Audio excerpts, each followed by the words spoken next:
Have you ever looked at a bag of average dog food? You know, the really big, affordable kind. I thought, wow, that picture on the front looks like a tiny steak dinner. Oh, yeah. The happy dog, the colorful kibble. Exactly. You feel like, okay, job done.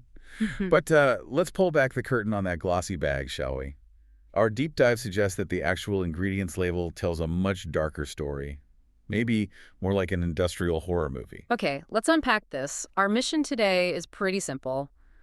We are being forensic label readers. We're not diving into the fancy boutique stuff today. No, definitely not. We are analyzing the common ingredients in the food most of our pets are actually eating.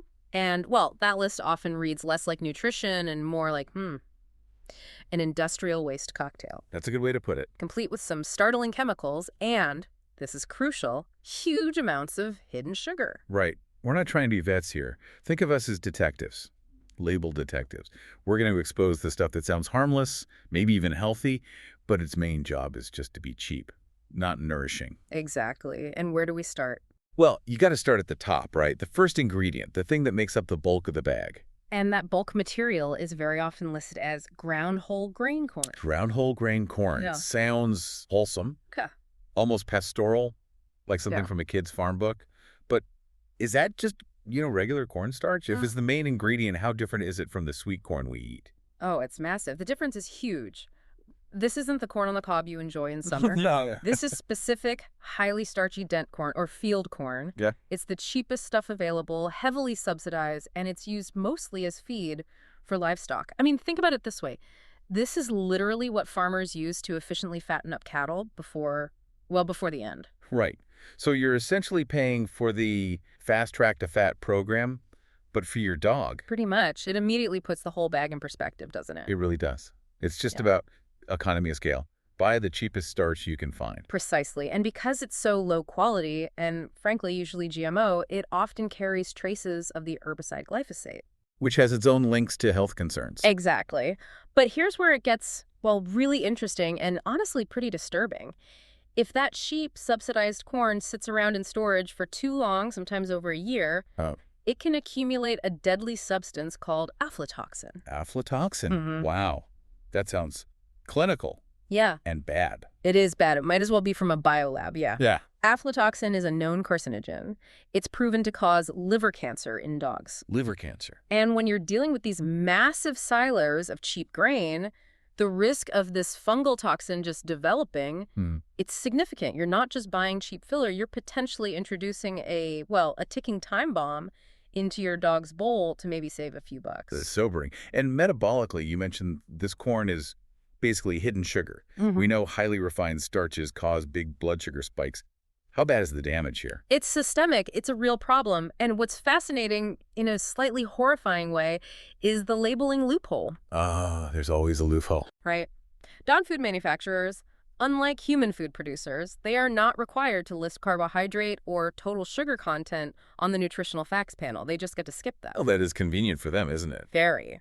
When we analyzed average dog food labels, we consistently found that the carbohydrate amount, that cheap refined flour, can be 48% or even more of the entire bag. 48%. Almost half the bag is just flour. Essentially, yes, highly refined flour. I mean, imagine if you ate a bowl of highly processed breakfast cereal for every single meal. You can picture the health consequences, Yeah, right? it wouldn't feel great. Yeah. So that highly refined starch is really the main driver behind this explosion of metabolic issues we see in dogs, like obesity, fatty liver disease. Fatty liver, and yes, type 2 diabetes. We talk all the time about the human diabetes crisis, but we are literally feeding our best friends a diet almost designed to maximize their blood sugar spikes. Okay, so the foundation of the kibble is cheap, hidden sugar, courtesy of industrial agriculture. Wow.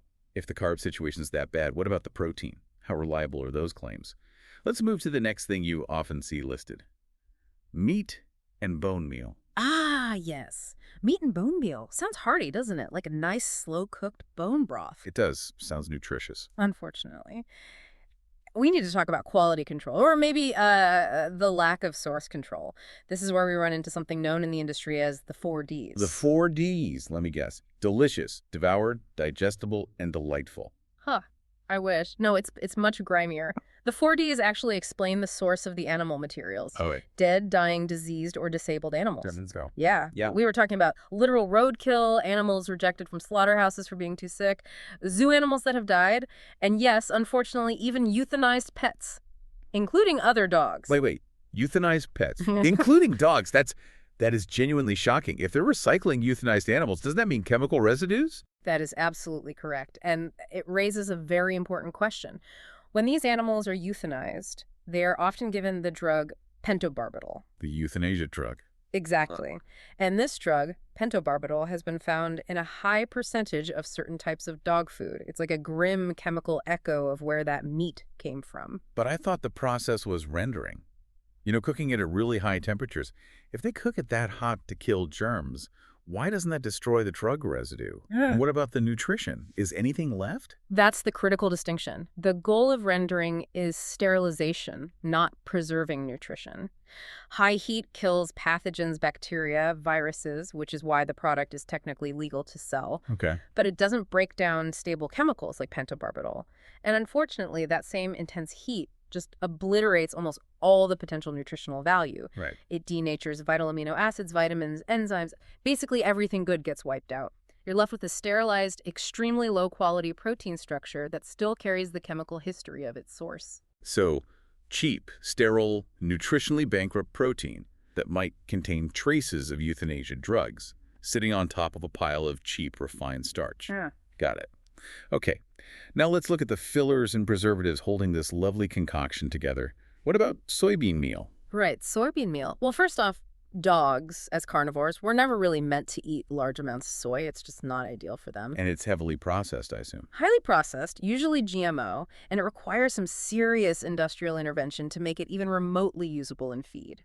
And that intervention involves a chemical that sounds pretty alarming. It does. To actually extract the protein from the soybean material, manufacturers often use hexane. Hexane. Isn't that a solvent found in gasoline? It is a petrochemical solvent. They are using this stuff to process your dog's protein source, which, remember, is already an incomplete, kind of inappropriate protein for a canine in the first place. It's almost like a bad joke, but the punchline lands right on our dog's liver. Okay, next up on the label, animal fat.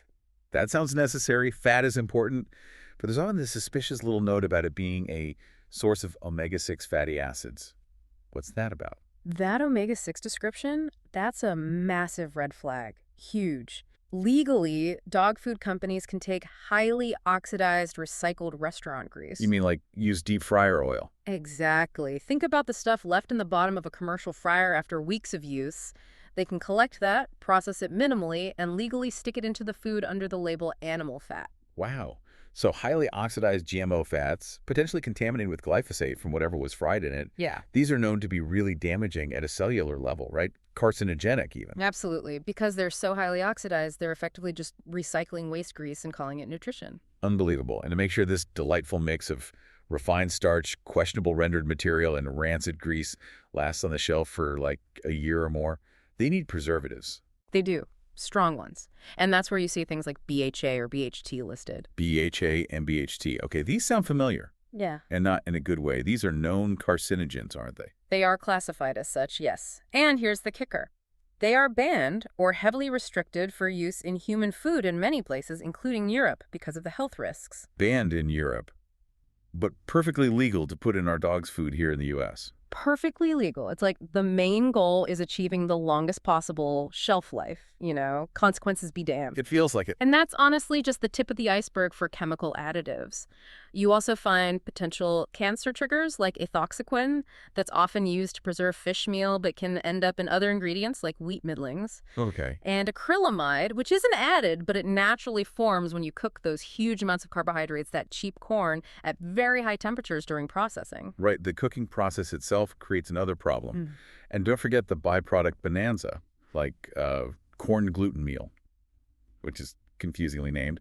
Because it contains zero actual gluten. Right. It's just another low-quality byproduct, this time from making ethanol or corn syrup.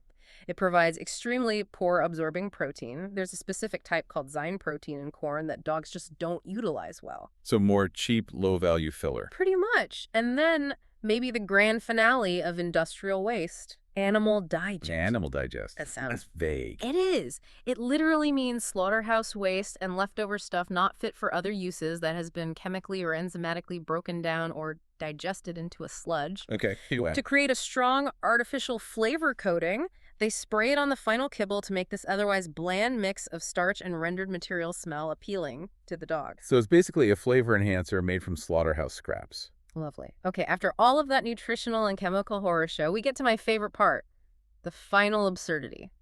The cherry on top of this industrial cake. The aesthetics. We need to talk about the food coloring. Red 40, yellow 6, blue 2. Right. Why on earth are they putting bright red, yellow, and blue dyes into brown dog kibble? Dogs are largely colorblind. They absolutely do not care. Exactly. It's not for the dog at all. It is 100% for you, the owner. It's purely cosmetic. It makes the kibble look like it has little bits of vegetables or meat mixed in. A complete fantasy. It's a purely aesthetic chemical package designed solely to trick you, the consumer, into thinking the food is more vibrant or healthy than it is. And these dyes aren't harmless either, are they? No, they've been linked to potential neurological problems, hyperactivity in sick studies, even possible tumor formation. It is literally a chemical package added just to manipulate your purchasing decision. No benefit to the dog whatsoever. Incredible. And if we connect all these dots, this whole industrialized diet, it really explains so much about the health problems we see in dogs today, doesn't it? It really does. When you see your dog developing, say, dental problems really early, or arthritis, cataracts, struggling with obesity, maybe showing classic blood sugar issues, it's so easy to just shrug and say, oh, he's just getting old. Yeah, that's the common wisdom. But so often, it seems much more likely that it's a direct consequence of a lifetime diet dominated by these refined carbs, these weird chemicals like hexane, preservatives banned elsewhere, all built on really low-quality protein from the 4Ds. The food industry has absolutely mastered creating a product that is shelf-stable for ages, calorie-dense enough to keep dogs going, and dirt cheap to produce using waste streams, all while staying perfectly legal. It's an efficient system, you have to give them that. Yeah. Just not efficient at providing optimal health. So how do we pivot from this? If you're listening and you're now reading that label like a detective, what are the good signs? What should you look for instead? Well, generally look for simpler whole ingredients, things you recognize. Maybe whitefish meal, lentils, peas, salmon meal, actual vegetables or fruits providing natural fiber. And crucially, look for what's not there. Avoid that long list of byproducts. Avoid artificial colors. Definitely avoid the big 4-carb fillers, corn, wheat, soy, and vague terms like animal digest or meat and bone meal without a specified source animal. And check for those chemical preservatives like BHA, BHT, ethoxyquin. Look for less industrial waste, basically. Essentially, yes. The difference between that appealing picture of the happy bouncing dog on the bag and the actual components inside, it's just staggering sometimes. Ingredients that sound perfectly acceptable, like animal fat or meat meal, are often the secret pathway for some of the lowest quality, most chemically processed stuff imaginable. Okay, so wrapping this up, what does this all mean? We've hopefully given you the tools now to read that label like a detective, to spot the recycled grease, maybe even smell the hexane, metaphorically speaking. The food industry absolutely knows how much we love our companions. Of course they do.